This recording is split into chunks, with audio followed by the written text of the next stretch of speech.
సామెతల గ్రంథము 25వ అధ్యాయము 28వ వచనమును చదువుకుందాం. సామెతలు 25వ అధ్యాయము 28వ వచనమును చదువుకుందాం. ప్రాకారము లేక పాడైన పురము ఎంతో తన మనస్సు అణుచుకొనలేని వాడును అంతే. చిన్న ప్రార్థన చేసుకుందాం. మహోన్నతుడైన దేవా, సర్వశక్తిమంతుడైన తండ్రి, ఈ దినము తండ్రి, ప్రాకారము లేని పట్టణము ఎలా అయిపోతుందో ఈరోజు మేము ధ్యానము చేసుకుంటుండగా మమ్మల్ని మీరు తిరిగి ఎలా కడతారోనని నీ వాక్య ధ్యానముగా మేము తెలుసుకునే భాగ్యమును దయచేయండి.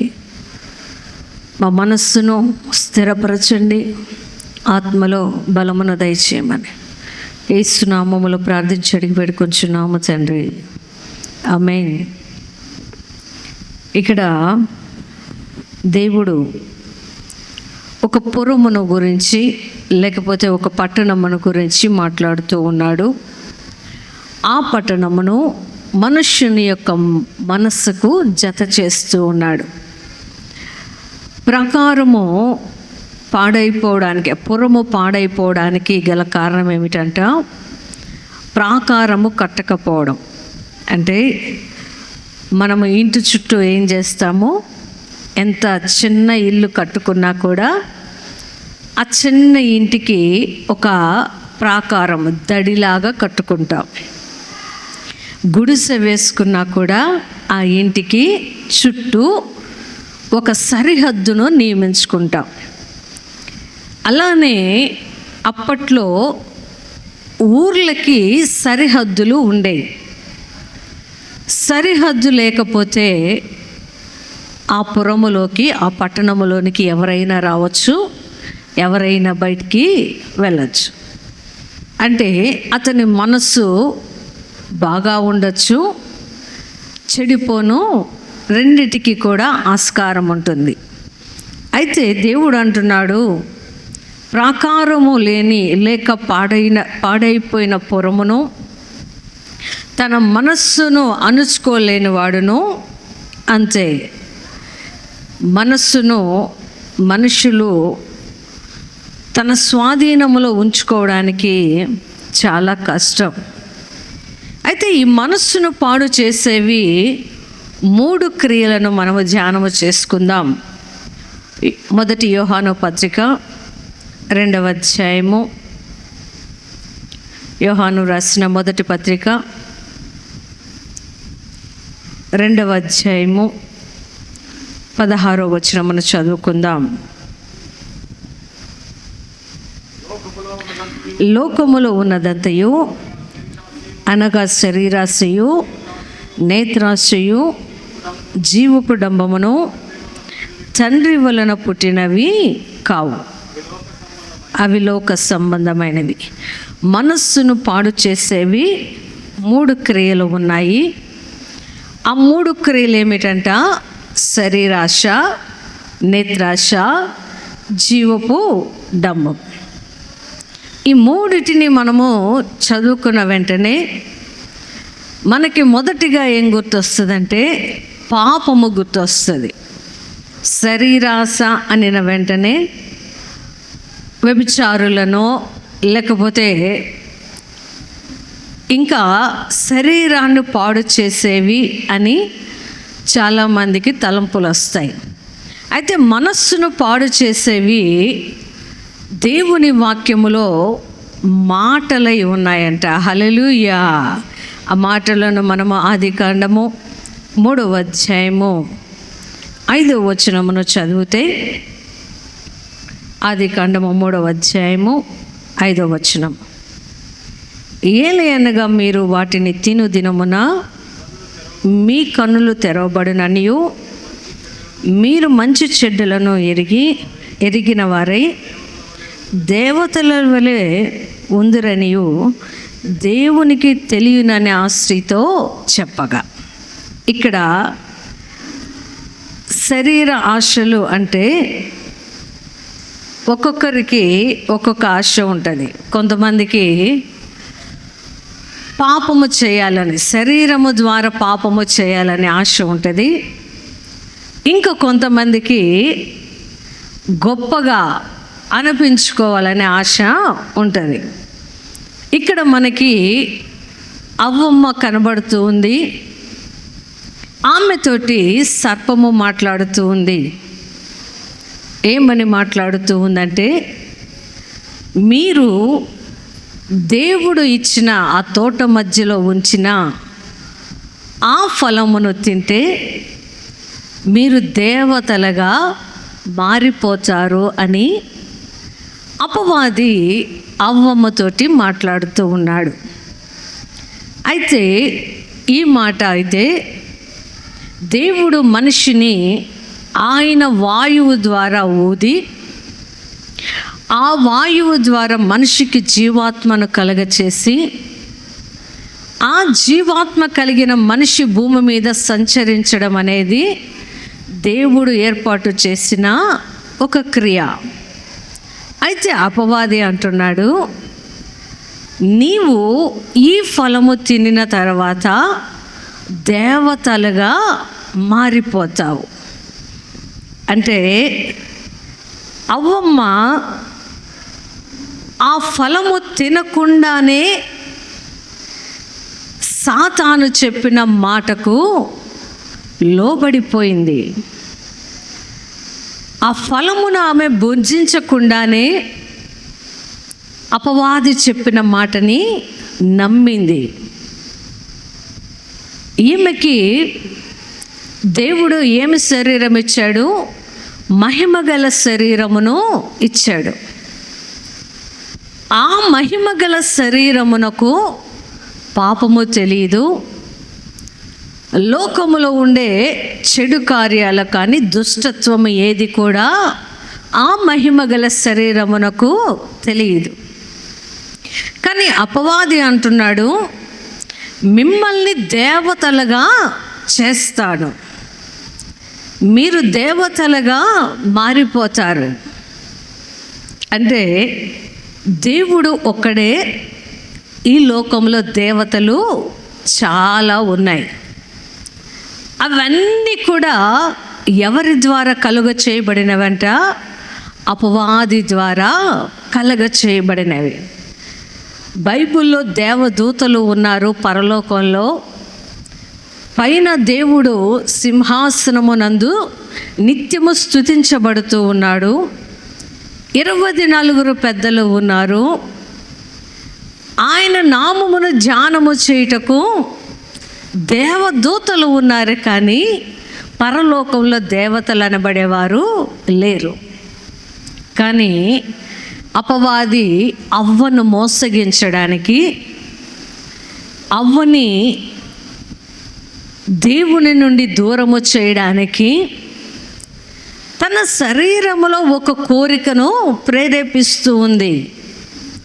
దేవతలుగా మార్చబడతారు అంటే మీరు కూడా దేవునితో సమానముగా పూజింపబడతారు అని లేని మాటలు కల్పించి చెప్పినప్పుడు, ఆ చెప్పిన తర్వాత ఆ పండు అంట అవ్వమ్మకి ఎలా కనబడింది? కంటికి రమ్యమైనదిగా, అందమైనదిగా కనబడిందంట. లోకములో ఉండే శరీరానుసారులకి లోకము చాలా అందంగా కనబడుతుంది. అది ఎంతో రమ్యంగా కనబడుతుంది.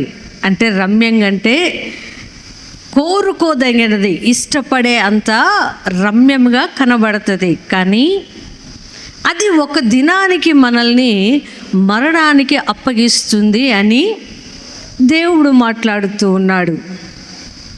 ఈ అవ్వమ్మకి ఏమి కావాలంట?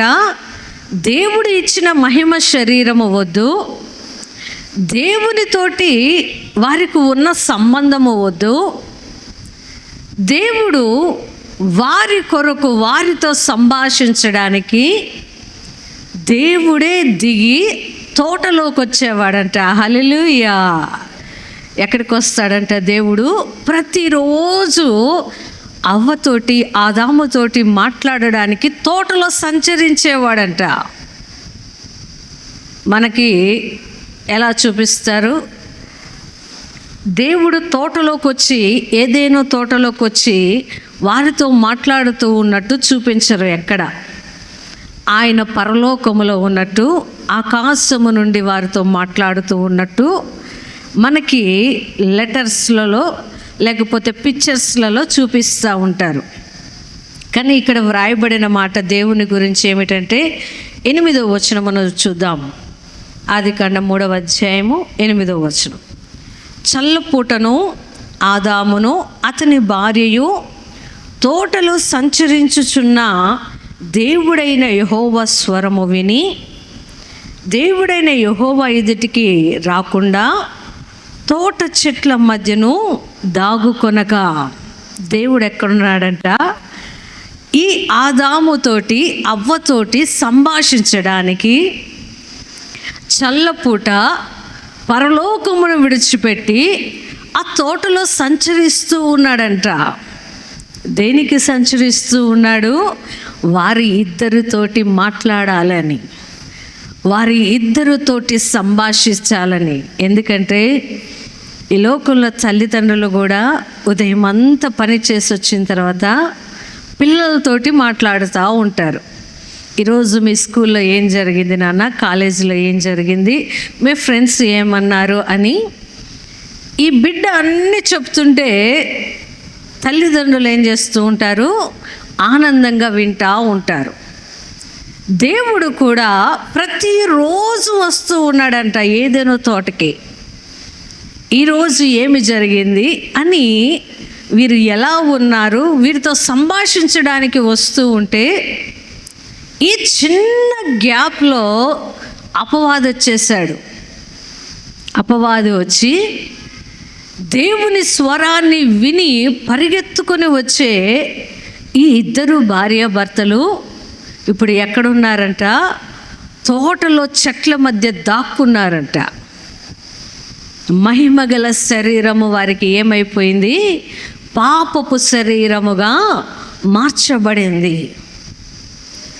ఆ శరీరాశ ఏమిటా? శరీరాశ అంటే దేవతలుగా మారిపోతారు అంటే నిజమేనని నమ్మడం. చాలామంది మనుషులను మోసం చేయడము చాలా ఈజీ. ఎలా మోసం చేస్తారు? అది మనకు అందని ద్రాక్షగా ఉన్నా కూడా మోసపూరితమైన మాటలు మాట్లాడుతూ మనల్ని కూడా పాపములోకి తీసుకొని వెళ్ళేవారు ఉంటారు.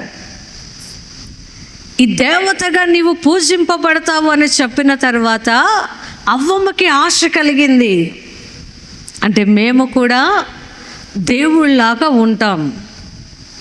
ఎందుకంటే అపవాది యొక్క కుట్ర ఏమిటి? దేవునితో సమానముగా ఉండాలని కోరుకున్నాడు, అది నెరవేరలేదు వాడికి. దేవునితోటి ఆయనకి సమానంగా లేకపోతే ఆయన కంటే ఎత్తైన సింహాసనం వేసుకొని కూర్చోవాలని కోరుకున్నాడు, కానీ అది జరగలేదు. కాబట్టి దేవుని యొక్క మహిమగల మనుషులను వాడి రూపములోనికి మార్చడానికి అపవాదికి ఏ లక్షణాలైతే ఉన్నాయో వాటిని మనుషులకు నేర్పించడం ప్రారంభించాడు ఆదిలోనే. అందుకు ఆయన అంటున్నాడు, ఇవి తండ్రి వలన పుట్టినవి కావు. మనుషులను కూడా ఒక్కొక్కసారి మనము ఏదైనా సహాయం చేస్తే ఏమంటాం? దేవుళ్ళలాగొచ్చి సహాయం చేసావయ్యా. కానీ ఆ మాట మనము మాట్లాడకూడదు. దేవునితోటి సమానముగా ఏ మనిషిని కూడా మనము వర్ణించకూడదు. అపవాది వచ్చి అవ్వమ్మను మోసం చేస్తే దేవుడు నిజమైన జీవితము ఏమిటోనని అవ్వమ్మకు తెలియచేశాడు. ఏమని తెలియచేశాడు? నేను మిమ్మల్ని మహిమగల వాణిగా చేశాను, కానీ ఆ మహిమను మీరు పోగొట్టుకున్నారు. కాబట్టి మీరు ఎక్కడ నుండి వచ్చారో తిరిగి మీ శరీరము కూడా అక్కడికే వెళ్ళిపోతుంది. ఎక్కడి నుండి వచ్చాడు మనిషి? నేల మట్టి నుండి మనిషి వచ్చాడు కాబట్టి చనిపోయిన తర్వాత మనిషిని ఏం చేస్తారు? మట్టిలో పూడ్చిపెడతారు. అంటే అవ్వకి సాతాను చెప్పిన మాట అబద్ధం. అవ్వమ్మ తినిన తర్వాత ఆమె దేవతగా మార్చబడలేదు, కానీ ఆమె శరీరము తిరిగి ఎక్కడికి వెళ్ళిపోయిందంట? మట్టిలో కలిసిపోయింది. శరీర ఆశలు ఒక్కొక్క మనిషికి ఒక్కొక్క విధంగా ఉంటాయి. ఆ ఆశలను తీర్చుకోవడానికి ఎవరు ఏది చెబితే అది నమ్ముతూ ఉంటాం. దీనిలో నిజమెంత అబద్ధమెంత అని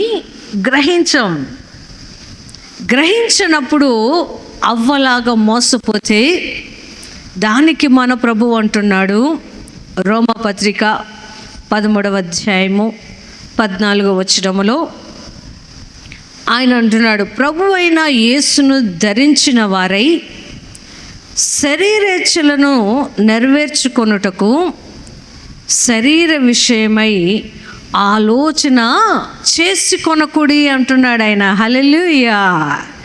ఏం చేయాలంట? మనలో శరీర ఆశలు మనము ఆలోచించకుండా ఉండాలి అంటే క్రీస్తును ధరించుకోవాలంట. హల్లెలూయా.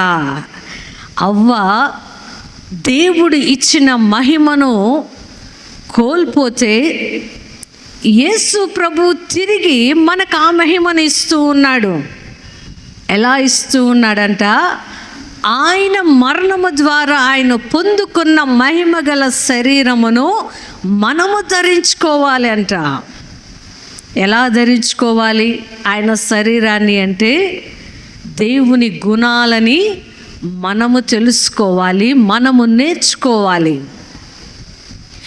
ఆయన గుణమును, క్రీస్తు గుణమును నేర్చుకున్నవారు శరీర ఇచ్చలకు, శరీర ఆశలకు లోబడరు. ఎందుకంటే యేసు ప్రభువుని కూడా ఆ దినము ఏదేనో తోటలో హవ్వని ఎలా అయితే అపవాది శోధించాడో అలా యేసు ప్రభువుని కూడా ఆయన శరీరమందు బలహీనుడుగా ఉన్నప్పుడు వచ్చి శోధిస్తూ ఉన్నాడంట. నీకు ఆకలి బాగా ఉంది, నీ శరీరము కృషించిపోతూ ఉంది, నీవు ఈ రాళ్ళను రొట్టెలుగా చేసుకొని తిను. నిజమే, రాళ్ళను రొట్టెలుగా చేసుకొని తింటే దేవునికి ఆహారము కడుపుకి సరిపోయేది. కానీ ఏదేనో తోటలో అవ్వను మోసము చేసినట్లు దేవునిని మోసము చేయాలంటే ఆయన అంటాడు, సాతాను శోధించుకో. ఈరోజు మనల్ని కూడా శరీరమును బట్టి, శరీర ఆశలకి మనుషులు ఎవరైనా శోధిస్తూ ఉంటే మనం ఏం చేయాలి? సాతానా నన్ను శోధించుకో. ఈ మాట చెబితే మనము క్రీస్తును ధరించుకున్న వారము. హల్లెలూయా. రెండవ మాట ఏమిటంట? నేత్రాశ. నేత్రాశ ఇది కూడా మనిషి యొక్క సంతోషాన్ని పోగొడుతుందంట. మనం అనుకుంటాం నేత్రాశ వలన మనసు కాసేపు నెమ్మది ఉంటుంది అని ఏం చేస్తాము? కళ్ళకి ఆనందము కలిగే వాటిని చూస్తూ ఉంటాం. టీవీ సీరియళ్ళు కావచ్చు, సినిమాలు కావచ్చు, ఎంటర్టైన్మెంట్ ప్రోగ్రామ్స్ కావచ్చు, లేకపోతే నవ్వించే ప్రోగ్రామ్స్ కావచ్చు, ఏమైనా కూడా ఏం చేస్తాము? కళ్ళతో చూస్తూ ఆనందించడం ప్రారంభిస్తాం. అయితే నేత్రాశ కలిగిన మనిషి కంట సంతోషాన్ని కోల్పోతాడంట.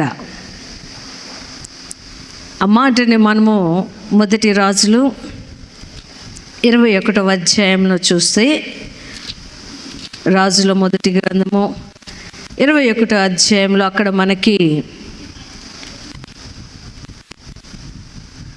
నాబోతు, ఆహాబు మనకి కనబడతారు.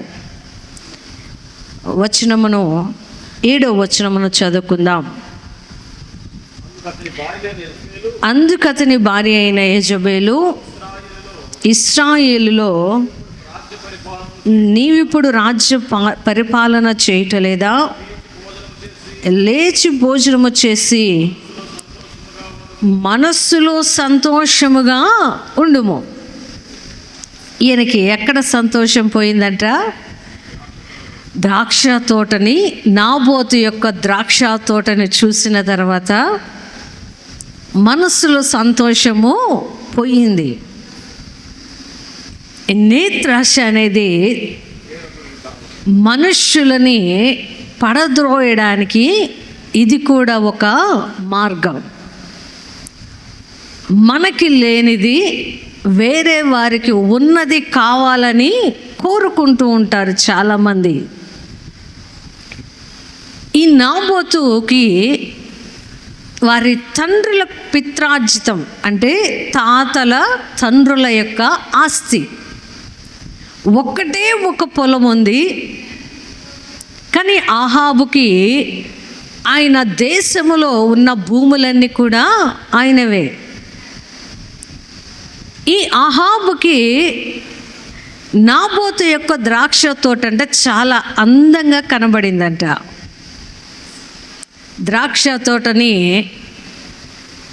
ఇశ్రాయేలు దేశంలో మనము ఎలా అయితే వరిని, కందులని పండిస్తామో, అంటే సంవత్సరం అంతటికి జీవనాధారంలాగా మనము ఎలా అయితే పండించుకుంటామో, ద్రాక్ష తోటల్ని కూడా వారు జీవనాధారంగా పెట్టుకుంటారు.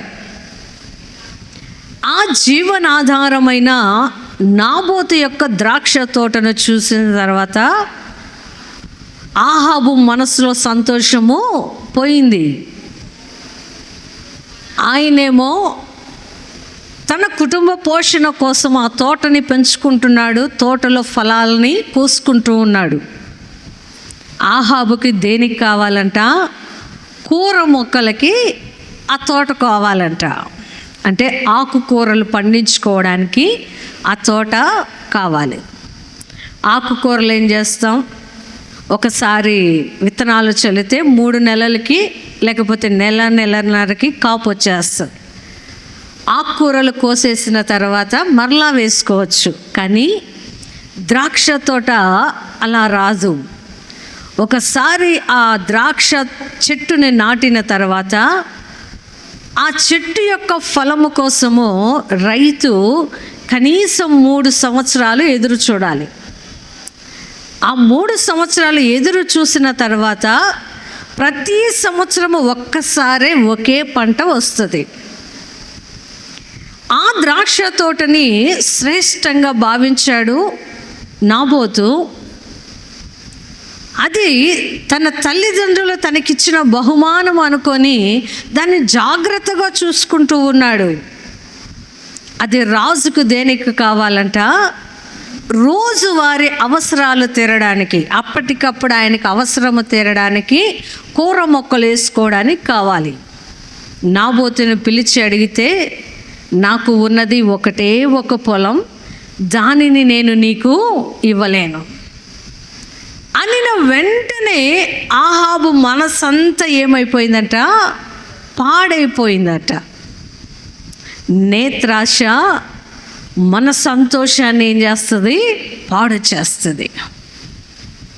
ప్రతి దానిని ఆశపడుద్ది కన్ను. లోకములో ఒక మాట ఉంటుంది, కన్ను వెళ్ళిన ప్రతి చోటికి అంట మనస్సు వెళ్ళకూడదంట. కళ్ళు అన్నీ చూస్తాయి, కానీ ఆ చూసిన ప్రాంతములోనికి మనస్సు వెళ్ళకూడదు. మనస్సు వెళితే మన సంతోషం అంతా కూడా ఆవిరైపోతుంది. ఆహాబుకి దేశములో అన్ని ఎకరాలు ఉన్నా, అంత భూమి ఉన్నా, ఆ రాజ్యానికి ఈయన రాజైన యెజబెల్ అంటుంది, ఈ రాజ్యాన్ని నువ్వు పరిపాలన చేయడం లేదా? ఆ భూమి నీది కాదా అని వద్దులయ్యా అని చెప్పవలసిన ఈమె భర్తకి ఏం చెబుతుంది? ఎలాగైనా నేను నీకు అది తెచ్చిస్తా, ఎందుకంటే ఈయన అన్నం తినకుండా మూతి ముడుచుకొని కూర్చున్నాడంట. చాలామందికి అలకొస్తే అన్నం తినరు. వాళ్ళకి కావాలనుకున్నది, వాళ్ళు కోరుకున్నది దొరకకపోతే అన్నము తినరు, అలిగి కూర్చుంటారు. ఎవరి మనస్సు అంటే ఇది? అహాబు మనస్సు. ఆహారం మీద అలగడం ఎందుకు? చక్కగా ఆహారము తినాలి, ఇంకొక పని కోసం వెళ్ళిపోవాలి. నేత్రాశ మనుషుల యొక్క మనస్సును పాడు చేస్తూ ఉంది. దేనికంట? ఆ మనస్సుకి అతని యొక్క హృదయం అనే పురమునకు ప్రాకారము లేకపోవడాన్ని బట్టి, ఆ ప్రాకారము పడిపోయింది కాబట్టి ఏది ఆశపడాలో ఏది ఆశపడకూడదో అని అహాబు గ్రహించడం లేదు. కోరుకుంటూ ఉన్నాడు, ఎలా అయినా తన కోరిక నెరవేర్చుకోవాలి అని నీతిమంతుడైన నాబోతు రక్తమును నేలకి ఒలికించాడంట అహాబు. ఆ పొలము తీసుకున్నప్పటి నుండి అహాబుకి సంతోషము లేదు. ఆ పొలము తీసుకుంటే సంతోషంగా ఉంటాననుకున్నాడు. ఆ పొలములో ఆనందంగా నా ఇంటి లేకపోతే తన గృహ అవసరాల కోసము కూర మొక్కలు పెంచుకుంటే బాగుంటుంది అనుకున్నాడు. కానీ నీతిమంతుని రక్తము ఎప్పుడైతే భూమి మీద చిందించిందో ఆ రక్తము యెజెబెలు మరణానికి, అహాబు మరణానికి కారణమైంది. అందుకే దేవుడు అంటున్నాడు, నేత్రాశ అనేది నాలో నుండి పుట్టినది కాదు, అది నా ద్వారా వచ్చింది కాదు. కాబట్టి ప్రాకారము లేని పురము ఎలా అయితే పాడైపోద్దో, మనస్సును అణుచుకోలేని నేత్రాశ కూడా మనుషుల యొక్క ఆత్మీయ జీవితాన్ని పాడు చేస్తుంది. దానికి ఆయన అంటున్నాడు, యోబు గ్రంథము 31:1 ఒక మాట యోబు అంటాడు, ఆయనకు ఒక శోధన. ఏమిటి ఆ శోధన అంటే, ఆయన కన్నులతో ఏం చేస్తున్నాడంట? నిబంధన చేసుకుంటున్నాడంట. కన్యకలను నేనేలా చూడను. కన్ను, బైబిల్లో ఒక మాట ఉంటుంది, కన్ను చెడినదైతే దేహమంతా కూడా చెడును. నేత్రాశ అనేది ఆహాబుకి ఒకలాగా ఉంటే, యోబు నేత్రాశను జయించాడు. హల్లెలూయా. ఆహాబేమో శాపగ్రస్తుడుగా మరణించాడు. యోబు తన కన్నులతో నిబంధన చేసుకున్నాడు కాబట్టి పోగొట్టుకున్నదంతయు దేవుని దగ్గర నుండి తిరిగి రెండంతలుగా పొందుకున్నాడు. గట్టిగా చప్పట్లు కొడదామండి. దేవుని నుండి వచ్చినవి ఆయన మనకు బహుమానములను ఇచ్చేవిగా ఉంటాయి. కానీ దేవుని నుండి వచ్చిన ఏ ఆశీర్వాదమైన రెండంతలుగా మనల్ని నిలబెడుతుంది. అపవాది ద్వారా వచ్చిన నేత్రాశ మనుష్యుని యొక్క మనస్సును పాడు చేస్తుంది. మూడవ మాటగా దేవుడు చెప్తున్నాడు, జీవపు డంబము. ఈ మాటని మత్తయి సువార్త 26:15 మనం చదువుకుందాం. మత్తయి సువార్త, నేను మీకు ఆయనను అప్పగించిన ఎడల నాకేమిత్తురని వారిని అడిగాను. అందుకు వారు 30 వెండి నాణ్యములను తూచి వానికి ఇచ్చెను. చాలండి. ఈ మాట యూదా, ఇస్కరియోతు యూదాను గురించి వ్రాయబడి ఉంది. ఈయనేం చేశాడంట? జీవపు డంబం అంటే తనకి లేకపోయినా పక్కన వారి దగ్గర నుండి లాక్కొని బ్రతకాలని, డాంబికంగా గొప్పగా బ్రతకాలని కోరుకునే మనస్సు ఇస్కరియోతు యూదాది. యేసు ప్రభు దగ్గరికి వచ్చిన వారు ఆయనకి కానుకలు ఇస్తూ ఉండేవారు. యేసు ప్రభు దగ్గరికి వచ్చేవారు ఆయన శిష్యులకి చక్కటి పరామర్శ చేస్తూ ఉండేవారు. మంచి ఆహారము కానీ, వారికి వసతిని కల్పించడము కానీ, ఇలాంటివన్నీ చేస్తూ ఉంటారు యేసు ప్రభుని అనుసరించిన వారు. ఇస్కరియోతు యూదా కూడా యేసు ప్రభుని అనుసరించాలనుకున్నాడు. ఎందుకంటే యేసయ్య దగ్గర ఎప్పుడు కూడా కానుక సంచి ఉంటుందంట. యేసయ్య దగ్గర ఉండే కానుక సంచిని చూస్తూ ఉండేవాడు ఇస్కరియోతు యూదా. ఈ కానుక సంచి యూదా వచ్చిన తర్వాత యూదా చేతిలో ఉండేదంట. అంటే యేసయ్యకి వచ్చే డబ్బు ఎంత, ఆయన తిరిగి ఎంత ఖర్చు పెడుతూ ఉన్నాడు, దేనికి ఖర్చు పెడుతూ ఉన్నాడు అని ఇస్కరియోతు యూదాకి అన్నీ తెలుసు. కానీ అన్నీ చూస్తున్నాడు, కానీ యేసు ప్రభుతోటి నడుస్తూ ఉంటే ఆయనకి ఆహారము తప్పితే మిగతా ఏవి కూడా సదుపాయాలు దొరకడం లేదు. ఆస్తులు సంపాదించుకోవడానికి ఆయనకి కుదరడం లేదు. ఏంటి ఇది అనుకున్నాడు. ఒకరోజు ప్రధాన యాజకుల దగ్గరికి వెళ్ళి అడుగుతూ ఉన్నారంట, ఆయనను అప్పగిస్తే నాకేంటి లాభం? యూదా ఏమి కష్టపడి సంపాదించిన వాడు కాదు. నిరపరాధి అయిన యేసు ప్రభుని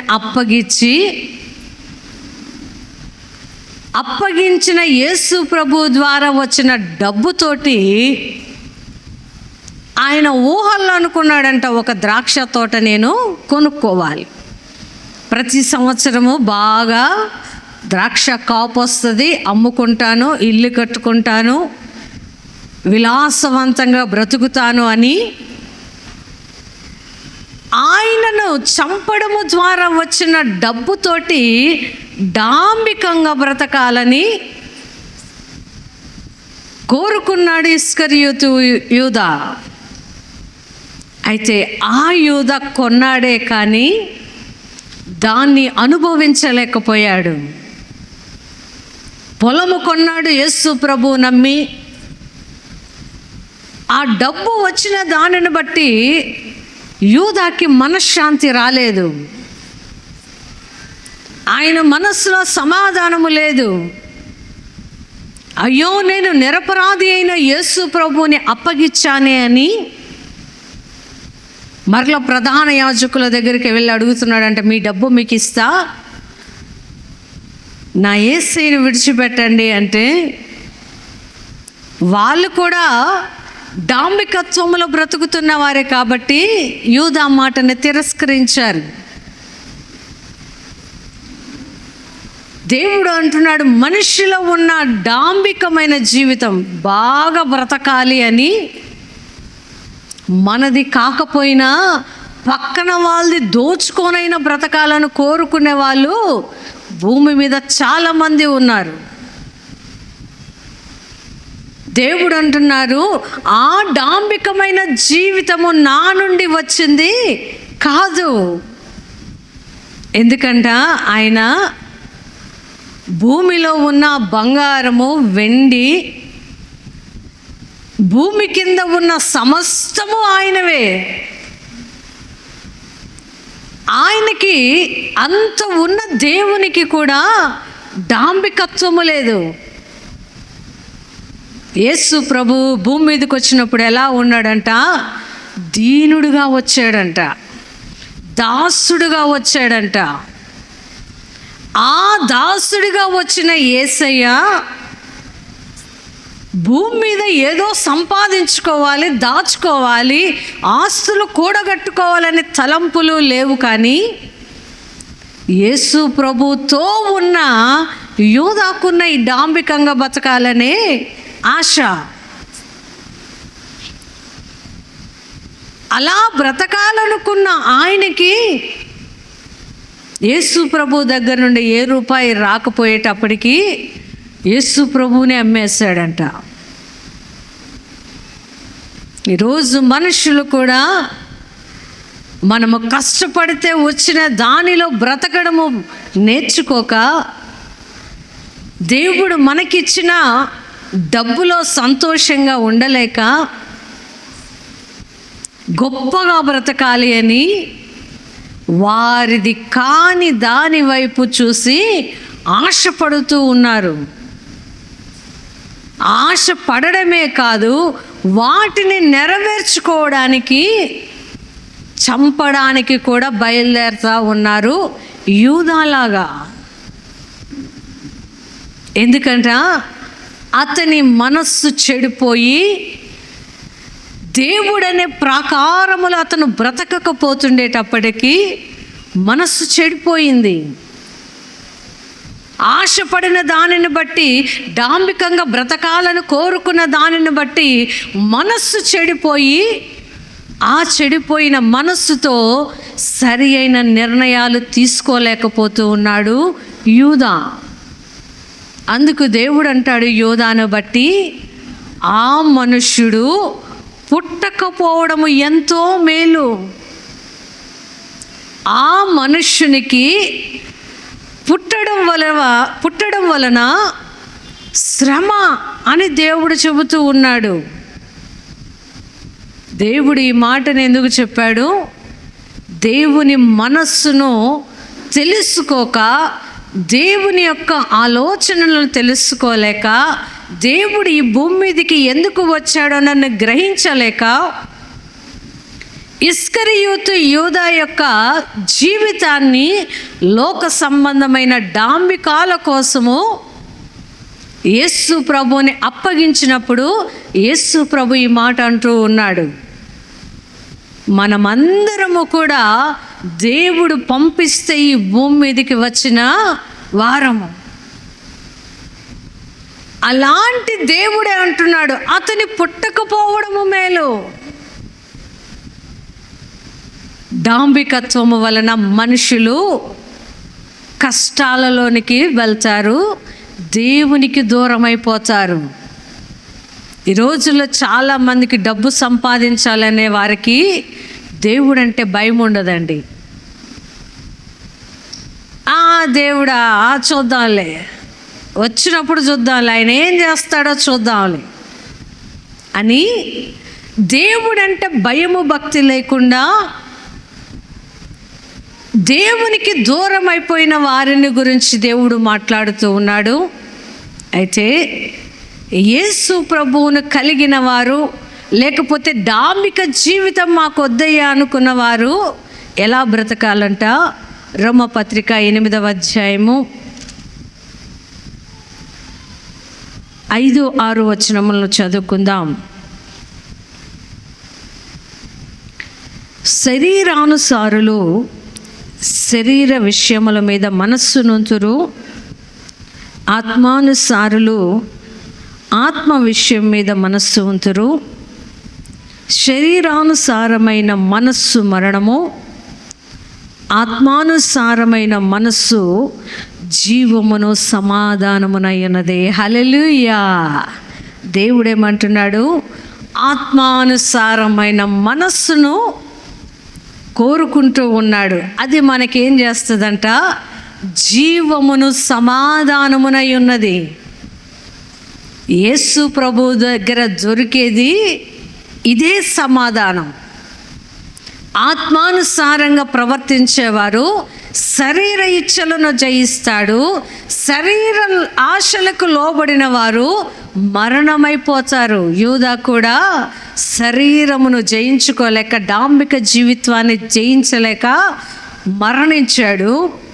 అయితే యేసు ప్రభు అంటున్నాడు, నా ఆత్మ ద్వారా నీవు జీవిస్తే జీవమును సమాధానమును మీతో కూడా ఉంటుంది. హల్లెలూయా. కాబట్టి దేవుడు అంటూ ఉన్నాడు జకర్యా గ్రంథములో, నేను వారి చుట్టూ అగ్ని ప్రాకారముగా ఉందును అంటాడు. జకర్యా 2వ అధ్యాయం 5వ వచనములు. ఆ అగ్ని ప్రాకారము ఎవరి చుట్టూ అయితే ఉంటుందో వారు ఎవరంట? ఆత్మానుసారులు, సమాధానముతో ఉండేవారు, జీవమును ప్రేమించేవారు. హల్లెలూయా! దేవుడు మనకిచ్చిన ప్రాకారములో నెమ్మదితోనూ సమాధానముతోనూ మన మనస్సు స్థిరపరచబడునుగాక.